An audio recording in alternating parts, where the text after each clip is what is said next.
Et la parole est à Madame Catherine Morin-Desailly. À vous, chers collègues. Merci, Monsieur le Président. Je souhaite aujourd'hui interpeller Madame la ministre chargée de la Santé et de l'accès aux soins sur le numerus clausus de l'offre de formation initiale à la profession d'orthophoniste, et ce pour répondre aux besoins toujours croissants d'une prise en charge spécifique des enfants et des adolescents, mais également des adultes. Avec une moyenne de 30 professionnels pour 100 000 habitants, la pénurie d'orthophonistes est particulièrement grave et quasi généralisée en France. Les délais d'attente pour obtenir un rendez-vous chez ces spécialistes atteignent parfois 1 an, voire parfois 2 ans. Alors que le ministère de la Santé a fait de l'augmentation des places en formation initiale pour les orthophonistes une priorité en janvier 2023, le numerus clausus stagne depuis plusieurs années et est à un niveau très inférieur à celui nécessaire pour répondre aux besoins de notre territoire. Cette situation est aggravée par le manque de moyens alloués aux centres de formation. Certaines collectivités comme la mienne, la région Normandie, met pourtant en place, par le biais de la formation et d'investissement dans les structures, une politique très volontariste permettant d'augmenter le nombre de professionnels formés sur le territoire. Aussi, nous plaidons depuis plusieurs années pour que le numerus clausus des étudiants admis en première année dans les centres de formation normands soit relevé de manière significative. Limité à 35 places à Rouen et à Caen depuis plusieurs années, il est passé cette rentrée à 40 places. C'est une évolution certes positive, mais elle est encore très loin pour permettre de répondre aux besoins du territoire, d'autant que ces effets positifs ne se feront sentir qu'à l'issue des 5 années de formation. Le nombre maximal d'étudiants pouvant être admis en première année d'études préparatoires au certificat de capacité d'orthophoniste est fixé chaque année, on le sait, par le ministère de la Santé et le ministère de l'Enseignement supérieur.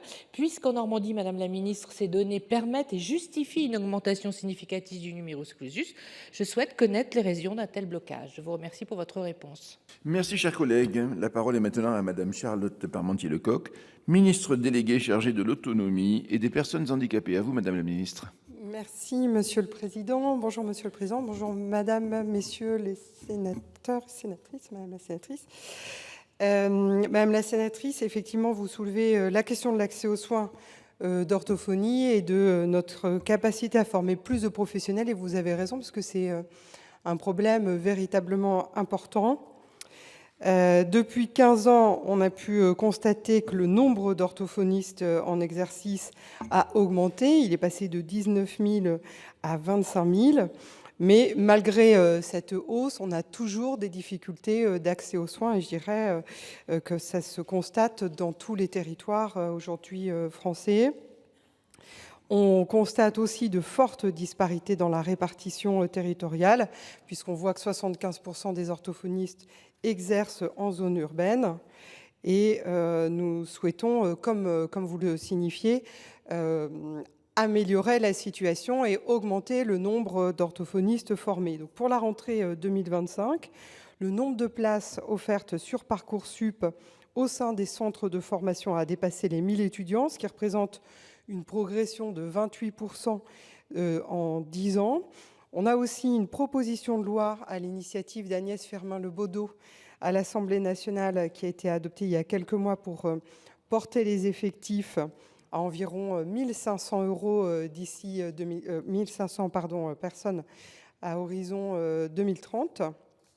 Et avec mon collègue Philippe Baptiste, nous, le ministre de l'Enseignement supérieur, de la Recherche et de l'Espace, nous poursuivons aussi cet objectif. Donc, nous sommes en plein soutien de cette démarche. Nous voulons renforcer la formation, le faire par plusieurs leviers.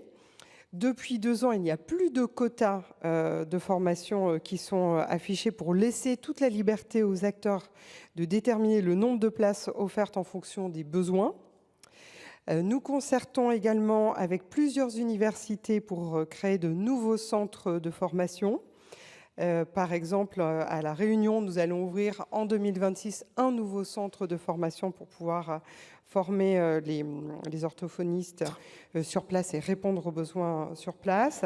Nous poursuivons l'effort avec la création de postes universitaires également, dans la section 91 Il faut conclure, du Conseil Madame la national Ministre, des universités. Si on veut les finir dans les temps, les questions orales. Merci beaucoup. 17 secondes, chers collègues. Ces quotas, Madame la Ministre, sont définis après consultation des agences régionales de santé.